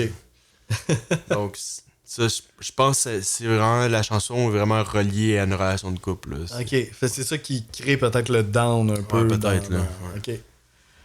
Bien intéressant. Top 3. On est rendu là. On a peut-être une toune, je pense, qui nous reste. Ouais, la plus grosse. Là. On a la plus grosse. On va voir qu'est-ce qu'on a refait avec ça. Ben moi, pour ma troisième, j'y vais avec une que tu as parlé tantôt. Puis j'étais tellement d'accord avec toi. Qui est Oh Pretty Woman. C'est pas mal les mêmes choses que je vais dire. Là. J'ai plus noté le jeu du rhythm guitar, mais qui suit la bass, là, dans le fond. Fait que tu sais, toute cette partie rythmique-là, qui est un très bon riff, je trouve, là, qui serait interprété par Steve Cropper, qui est le guitariste dans le groupe. Qui serait peut-être même un des réalisateurs importants de l'album. Qui serait derrière la console une bonne partie du temps. Ouais, ok, nice. Ouais, c'est ça, on voit que le groupe de Booker T est vraiment important là, dans tout ça. Puis, on a comme sa guitare à lui qui est un peu plus à gauche, tu sais, dans son rhythm. Puis t'as la guitare de Albert King un petit peu, qui fait plus des interventions à droite. Mais des mix de panning, là, il y en a, ça arrive souvent dans l'album qu'il y en a des pannings artistiques choisis là, qui sont quand même intéressants. Là. Ça doit venir un peu du jazz aussi. Tu sais, le jazz, souvent, ils vont comme panner les instrumentistes de façon à ce qu'ils sont pas tout à la même place. Puis là, quand on entend un solo ou quand il y en a deux qui interagissent ensemble, on peut les distinguer plus facilement. Ça doit venir un peu... Tu sais, je trouve le blues est comme un peu entre le pop-rock puis le jazz quelque part là-dedans. Là. Puis... ouais, tu sais, tantôt, on a écouté un extrait, justement, cette chanson-là, puis on disait que... En tout cas, moi, je disais que je trouvais que son petit côté pesant... Tu sais, s'il fallait choisir une tune qui aurait peut-être influencé quelque chose qui nous aurait amené vers le heavy metal, j'aurais plus choisi elle que l'autre dont on parlait tantôt, là, qui était The Hunter. Je trouve qu'elle, on a un riff dans celle-là, on a quelque chose d'un peu plus appuyé. La bass puis la guitare qui font la même chose. Je trouve, en tout cas, ça aurait été plus mon choix personnel, disons. J'ai beaucoup, beaucoup, beaucoup aimé cette tune-là. Très nice. Top 3. Ok, ouais, c'est ça. Moi, pour mon... Je me suis rendu compte, je pense que mes notes... Attends, juste aller regarder rapidement, mais j'ai l'impression peut-être que la deuxième partie est un peu plus élevée que la première. Oui, je pense que oui. Le side A est plus... Ah non, tu veux dire mais dans ton ranking. Dans mes ranking, ouais. C'est mixé, là. Je regarde ça rapidement, puis c'est un peu mixé, là. Mais j'ai beaucoup aimé les chansons qui, justement, doux... peu à la crooner, justement. Genre, je trouve que sa voix, c'est là qu'elle est à son meilleur. Oui, parce que t'en as pas nommé beaucoup. En tout cas, il y en a deux que t'as pas nommé. Ouais, là. c'est ça. Donc là, je vais aller avec ma troisième, ça va être Almost Lost My Mind. Mm-hmm. C'est vraiment la balade de l'album, comme tu l'as dit tantôt. Je trouve son talent vocal est vraiment bon dans ce type de chanson-là. On sent beaucoup son émotion, beaucoup plus que les autres. Ouais. La flûte aussi, qui fait tellement bien, comme tu as parlé tantôt. Le solo de guitare avec les cuivres puis le piano mélangé, wow. Donc, encore une fois, ça parle beaucoup de relations amoureuses, pratiquement 90% du temps. Il y a des chansons plus comme qui est confiant, il y en a d'autres que là, ça va moins bien, celle-là, ça va moins bien. Mm-hmm. Donc, il parle comment il a perdu celle qu'il aime, qui pleure beaucoup, qui est allé voir une gypsy pour lire dans son avenir. Puis, comme tu as dit, c'est Avery Joe Hunter qui a écrit la chanson. Donc, ouais, puis il l'incarne vraiment bien. Ouais. Là, I almost lost my mind, là, tu sais. Genre, ça va pas, là. Ouais, sont belles, ces chansons-là. Plus smooth sur l'album, je suis d'accord. Il y a comme un raffinement qui se distingue. Là, je connais vraiment pas le reste de sa carrière, mais je serais curieux s'il a un peu plus exploité ce côté-là. Hein? Ouais, il a dû quand même avoir... Ben, tu sais, il est décédé... Ah non, il est décédé dans les années 90. Fait qu'il y a eu du temps, là, quand même, là, pour faire des albums après. C'est une bonne question. Ok, fait qu'on va continuer ça avec mon numéro 2. Puis c'est là que s'est retrouvée la fameuse chanson Born Under a Bad Sign. Je l'ai mis en 2. Parce qu'il y a quand même 16 albums, là, donc on va explorer sûrement quelques affaires. Probablement. J'ai vu qu'il y a un album genre de Blues for Elvis, donc on dirait qu'il a peut-être pris des chansons d'Elvis en blues. Oui, j'avais entendu ça, puis ce que ça disait par rapport à ça, ça solidifiait un peu son affiliation avec l'univers du rock. Aussi de refaire un hommage à Elvis. Memphis aussi, vu que oui, ben oui, aussi. Ouais, bon point. En tout cas, c'était juste un entre-deux, mais... Mais oui, ça doit être intéressant de voir. Tu sais, c'est le genre d'artiste sûrement que qui pourrait vraiment faire un projet plus de balade, genre un autre projet plus. Tu sais, ça a l'air de ce type d'artiste-là. Là. Donc là, tu disais, ta deuxième, c'est laquelle? J'ai été pour Born Under a Bad Sign. Bon, c'est fini les shots. C'est fini. Ok, ben là, on vient de comprendre. Mais c'est tellement un incontournable. C'est ce qu'on appelle... dans cet album-là, il reprend des standards du blues, mais il en a créé un aussi, parce que cette chanson-là est devenue carrément un standard du blues. C'est c'est la musique de Booker T, dans le fond, que c'est lui qui a composé ça. Le leader du groupe qui l'accompagne. Puis les paroles, ça serait de William Bell, un chanteur de R&B aussi, qui avait l'air associé un peu à Stax Records et tout ça. Puis, c'est ça, une chanson de cette envergure-là, c'est difficile de mettre ça ailleurs que dans le top 3, du moins. Là. C'est tellement... On la connaît toute. C'est un riff tellement mémorable. Je suis pas sûr que je la connaissais, mais... Tu l'as sûrement déjà entendu. Peut-être, mais on dirait que c'était peut-être inconscient. Ben, c'est ça, ouais. Dans des films ou dans des playlists. Il y a eu le band Cream qui aurait fait un cover. Okay. Puis le cover de Cream aurait eu pas mal de succès aussi. Puis il paraît que ça aurait fait en sorte que le public britannique blanc aurait comme découvert Albert King. Okay. Fait que là, il serait retourné à la version originale, puis ça aurait comme eu un impact sur ses fans, en fait. Ça aurait élargi un peu son bassin de fans. Le sujet est super... ça fait tellement un peu typique blues, là. If it wasn't for bad luck, I wouldn't have no luck at all. C'est le gars malchanceux qui traîne un peu sa misère avec lui, puis il y a rien qui se passe de positif, puis un peu l'image, le blues original, on a un peu ça, là, le gars sur son porch, que sa blonde l'a laissé, puis... c'est ça, le mot blues, c'est comme quelqu'un qui va pas bien, là. Ouais, c'est ça, tu portes le blues. Ouais, fait que là, je trouve qu'on a ça, mais avec un petit côté aussi intéressant de jouer sur le luck, puis d'ailleurs, la pochette de l'album, c'est un peu comme... des affaires de malchance. Ouais, puis des affaires un peu casino. Ouais, genre, comme il y a un... Je pense qu'il y a un chat noir, justement, ouais. Ouais, c'est ça, t'as l'as de pique, t'as un chat mort, Friday 13. Des dés. Ouais, ça. La pochette est cool quand même. Fait que, ouais, c'est ça, un immense classique du blues. Donc là, une des chansons où on est vraiment allé ailleurs, c'est The Very Thought of You, que toi t'as mis genre 10e, c'est ça? Ouais. Donc moi, j'étais allé 2e avec ça. Non, c'est ma 9e en fait. Ah, 9e, c'est ça, c'est quand même proche. C'est quand même, ouais. Mais c'est ça, finalement, mes deux préférés, ça a été la première puis la dernière. Je trouve que c'était un parfait closer. Je trouve on finit ça sur une vibe beaucoup plus jazz, mais moi, ça m'allait, là. Je trouvais que ça fitait. Puis je pense que c'est un côté de lui que j'aimais plus aussi, là. Donc on garde le côté lent de la deuxième partie. Je trouvais aussi qu'il y avait une belle montée émotive à travers la chanson. Puis c'est rare aussi, je trouvais que la guide gardait un riff longtemps dans la chanson, puis ça faisait du bien. Aussi, comment il chantait aussi, il gardait des longues notes avec un beau trémolo. Il chante vraiment bien. Ouais. Les cuivres très forts sur le côté gauche. Puis j'ai un extrait par rapport à cette chanson-là. Au début de la chanson, il y a une mélodie qui apparaît, mais qui est vraiment pas long. Puis à après, la guitare, genre? Ou... je me souviens plus, mais c'est comme un... Ouais, c'est pas la voix, là. Ok, c'est une mélodie instrumentale.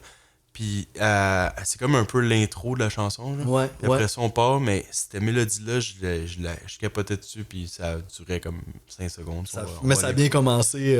Ouais, mais on dirait que je l'aurais utilisé celle-là pour toute la chanson. J'aurais utilisé comme thème, tu sais. Donc, t'aurais aimé ça que ça revienne. On va aller l'écouter, voir. Parfait.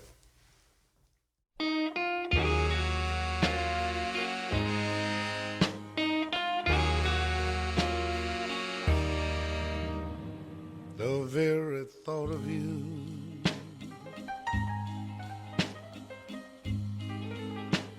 and I forget to do. On dirait que c'était presque un thème de genre d'un film, là, pratiquement. Là, donc, ça aurait été cool que ça revienne, t'as raison. Ouais. Je trouvais bizarre, ça coupe, puis on va vraiment ailleurs. Là. Donc, ça parle... qui oublie que il pense tellement à elle là, qu'il oublie ce qu'il doit faire dans la vie de tous les jours. Genre, c'est vraiment être ancré en lui. Là, tu sais. The very thought of you. Nice. Donc toi, c'est Ouais, vas-y. As the Years Go Passing By. J'y étais pour ça. Ouais. Ouais, comme l'avant-dernière tune de l'album, qui est vraiment une balade, là, un moment plus introspectif. Puis je trouvais qu'il y avait un peu de tout dans ce tune-là, puis ça l'a fait en sorte que j'ai eu le goût de la mettre numéro 1, dans le sens que je trouve qu'en tant que chanteur, il est vraiment bon dans cette pièce-là. On ressent beaucoup son émotion. La guitare aussi, le solo de guitare, il est vraiment senti. Fait qu'on dirait qu'on a un peu toute l'ampleur de son talent à Albert King. Puis il y a une chanson qui est touchante, là, qui est sur une peine d'amour, puis les années qui passent. Puis ouais, c'est ça, le côté émotionnel aussi qu'il n'y a pas nécessairement dans toutes les chansons. On l'avait aussi dans celle-là. La subtilité de l'arrangement aussi. Ça commence avec un solo de saxophone aussi qui donne tout de suite un ton un petit peu plus comme dramatique à la pièce.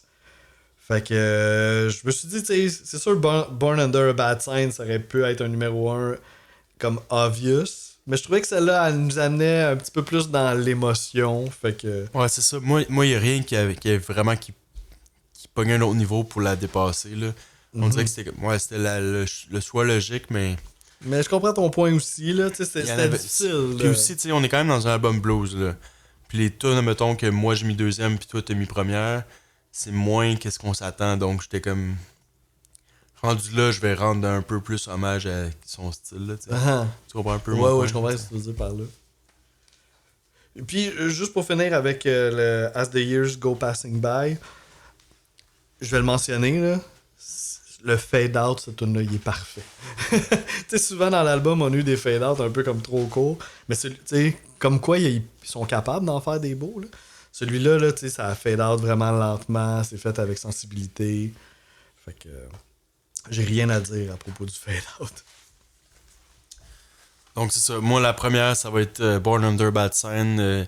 Ça part l'album, la guitare en partant. Tu sens qu'il y a beaucoup de fun, en mode émotion, des solos sans arrêt. Ça commence, là, donc on est comme, ok, on va tout prendre ce que tu nous donnes. C'est un bon opener, sa voix classique blues, là, rien de spécial là, pour moi là, dans cette époque-là. Là. J'aime comment le drum, dans cette chanson-là en particulier, est vraiment actif. Là. Je trouve qu'il accentue les changements de section. On dirait qu'ils l'ont plus inclus dans le groupe que les autres chansons, là, dans la composition. Puis là, c'est comme par rapport au texte, justement, qui est toujours malchanceux, mais qui essaie de voir le positif à travers tout ça. Puis je trouvais que la chanson, là, ça sonnait très Black Keys. Le band de Black Keys. Black Keys, c'est un bon exemple d'un groupe qui réussit à mettre le blues de l'avant. Ouais, sans qu'ils font du blues nécessairement. Mais je trouvais là, la mélodie, là, dans la mélodie des voix de couplet, je trouvais que ça sonnait très très Black Keys. On réécoutera tantôt. Ouais, là, mais... ouais. Il y a un petit côté rock quand même là, qui est présent. Là. Ouais, intéressant. Donc, ouais, c'était pour notre premier album blues, finalement, après tout ce temps-là. Là, on va voir si la note, c'est 0! C'est bon, finalement, on taille ça pour vrai. Mais on dirait que j'y ai pas pensé assez, là. Je suis comme plus sûr là, de quelle note que je donne à ça. C'est vrai que j'ai pas pensé. Ben là, j'ai une idée, là. Ben, je te laisse partir, finalement. Ben, tu sais, c'est un super bon album, là. Puis, c'est sûr que je vais le réécouter. Tu sais, j'ai vraiment le feeling que si je veux écouter du blues, ça pourrait être facilement un go-to. Souvent, tu sais, 8.5, c'est comme notre standard de un très bon album. 8.5, c'est vraiment bon, là. C'est vraiment bon. Puis, c'est un gros classique. Fait que moi, juste y aller pour 8.7. Oh, ok, t'es allé beaucoup plus haut que je pensais. Ah ouais. Ok, donc t'as vraiment... Ben, ça s'écoute vraiment bien. Aimé, là, genre, ok. Ouais, j'ai aimé ça. Ben, tu vois, moi, tu vois, je pense que j'aime peut-être moins le blues que toi, finalement. Yo! Wow! Révélation saison 4! mais c'est ça, peut-être que je l'aime... Je pense que j'aime mon blues en parcimonie. Mm-hmm. Donc peut-être que quand mais moi aussi, ça. Quand quand je vois une chanson blues dans un album qui est pas du blues, peut-être que ça m'a donné le goût de le monter. Okay. Mais là, vu que c'est juste ça, Ben là, c'est pas juste ça, quand même, c'est un peu diversifié mais comme c'est album. un album blues. Ouais, ça, là, peut-être que ça joue comme. C'est pas quelque chose que j'ai. Ça s'écoute facilement, tu peux mettre ça en plein de situations, mais c'est pas nécessairement quelque chose que j'ai l'habitude d'écouter pour moi, là. Donc, mais c'est quand même très bon. Je vais y aller avec un 7.5, moi. Ok. Ouais. Puis on dirait que c'est rare que je vais en bas du 8, là, je pense qu'il faut que je le fasse des fois, là, à un moment donné, là. Ça peut pas toujours être en... C'est ça, tes Ça goûts peut pas toujours être en haut puis... de 8, là, à un moment donné, ça devient un peu ridicule, là. Tous les albums sont tous égaux, là, tu sais. Donc là, je trouve que 7.5, c'est généreux, mais pas trop, là, tu sais. Ça fait du sens avec ce que j'aime, là, tu sais. Ouais. Puis je comprends ton point, c'est ça. Moi aussi, tu sais, je vais pas écouter du blues si souvent que ça. Mais si je suis pour en mettre, je trouve que c'est vraiment un bon candidat, là, cet album-là. Donc ChatGPT t'a bien conseillé, là. Je pense que oui, mais merci ChatGPT pour la suggestion. Avant qu'on enregistre, on a eu bien de la misère avec la technologie, là. J'en dois une coupe à ChatGPT. Mais là, il t'a pas aidé ben, là. Finalement, on a juste besoin d'un petit redémarrage. C'est vrai, hein, au bout de la ligne, ouais. Parce que là, on a un problème avec mon programme. Premièrement, commence par un redémarrage. Après ça, on se reparle. Je pense que moi, il dire pour les prochaines fois. Ouais, redémarrer, c'est quand même un bon classique qui peut régler bien des problèmes puis sauver bien du temps des fois. Donc, ouais, c'est ça. On en fera peut-être pas un album blues rapidement, mais c'était cool quand même de autant de changer temps, de il fallait bien que ça arrive. On est rendu à combien d'épisodes, là? J'ai pas le compte. Des fois, j'oublie. Mais je peux te le trouver quand même assez rapidement. On doit être dans les 130 quelques, là. Fait que mettons, la saison 3, le dernier épisode qu'on a fait, c'était au total, c'était le 132e. Bon, tu vois, on est rendu à 133. Bon, fallait bien qu'il y ait un album blues qui apparaît à un moment donné, mais il y a certains styles qu'on n'a pas fait là, mais ils commencent à être de plus en plus rares. Là. Je pense que country, on n'a pas vraiment touché. On n'a pas vraiment country. Tu sais, reggaeton, Amérique latine, pas de temps. On a fait un album latin, je pense, mais c'était comme un peu de tout, là, tu sais. Jean-Philippe, là, qu'est-ce qu'il avait amené, c'était genre... Ah oui, Nomadic Massive. Ouais, c'est plus du hip-hop. Moi, je rentrais ça plus dans hip-hop. Mais ouais, c'est bon. Les styles qu'on n'a pas fait commencent à se raréfier, là. Ouais. T'sais, on en a pas beaucoup de classiques, pas beaucoup de jazz, mais on y a touché. Ouais, c'est ça, exact. Musique électronique, on y a touché un peu. Hip-hop, on y a été quand même un peu plus. Ouais. Puis, évidemment, beaucoup de rock, là. Là, pour le prochain épisode, t'avais proposé un concept quand même très original que j'avais vraiment pas pensé. Parce que là, on est le 31 mai au moment de l'enregistrement. Ouais, demain, c'est ma fête. C'est la fête de Marc-André. Donc, je vais avoir 34 ans. Puis là, t'étais comme, hey, ça serait peut-être intéressant de regarder qu'est-ce qui est sorti le jour de notre naissance. Donc, peut-être, tu sais, ça aurait pu mener à nulle part puis faire comme, non, c'est pas intéressant, puis on passe à autre chose. Mais on était capable là, de naviguer à travers ça puis de voir. Ça nous a fait faire des recherches puis un là, peu. Moi, il y avait des trucs quand même. Il y avait un choix qui aurait fait plus de sens, qui est un album de Sublime, mais je pense qu'il y avait comme plus que 25 chansons, puis on dirait qu'on a moins. Moi, en tout cas, j'ai moins le goût de m'embarquer là-dedans. On a fait là, des fois des gros trips là, de 30 chansons. Ouais, tout, de la soul. Red Hot Chili Peppers. Ouais, Swans. Puis là, finalement, je scrollais, je regardais tout, ok, c'est quoi les choix? Ils sont sortis le 1er juin 1992. Il y en avait quelques-uns, mais des fois, c'était vraiment obscur, là, puis j'étais comme, ok, là, on va-tu là, c'est un peu... il y avait un instrument, là, en cercle. Un genre, didgeridoo, c'est genre, une affaire de même, là, j'étais oh, là. 7 heures de didgeridoo. On commence à faire du blues, mais là, on va aller dans tous les styles les plus obscurs sur la terre. L'épisode a 0 écoute. Puis là, j'ai vu quelque chose, j'étais comme, hey, on n'a jamais fait ça, puis ça peut être vraiment intéressant. Puis là, ça va peut-être ouvrir une porte à refaire ça éventuellement. Peut-être pas. Là, ça va être une autre première au podcast. Ouais, c'est vrai, on pourra le mentionner dans la rétrospective, mais ça va être un Greatest Hits de l'artiste Dio. Donc, c'est comme un Greatest Hits, on considère ça comme une compilation. Ouais. Donc, tu sais, finalement, on joue le même jeu, sauf que c'est toutes supposément des tunes importantes de cet artiste-là. Exact. Donc, ça traverse, je pense, 4 ou 5 albums. Puis, c'est même une tune un peu plus compliquée. Ouais, ça a été un peu plus compliqué des fois à gérer pour les plateformes, parce qu'il y a une tune qui n'était pas disponible. Mais on a fini par y arriver, puis je pense que ça va être vraiment intéressant. Oui, ça donne un bel aperçu de la carrière de ce groupe-là. Ça va être un autre album que le ranking, il peut aller dans plusieurs directions. Ouais. So, j'ai pour ma fête, Dio, c'est un très bon choix. Là. J'étais content. J'aimais ça. Là. C'est ça, c'est ta fête. Fait qu'il faut que tu te fasses plaisir. Exact. Donc, prochain épisode, ça va être l'album de Diamonds, The Best of Dio.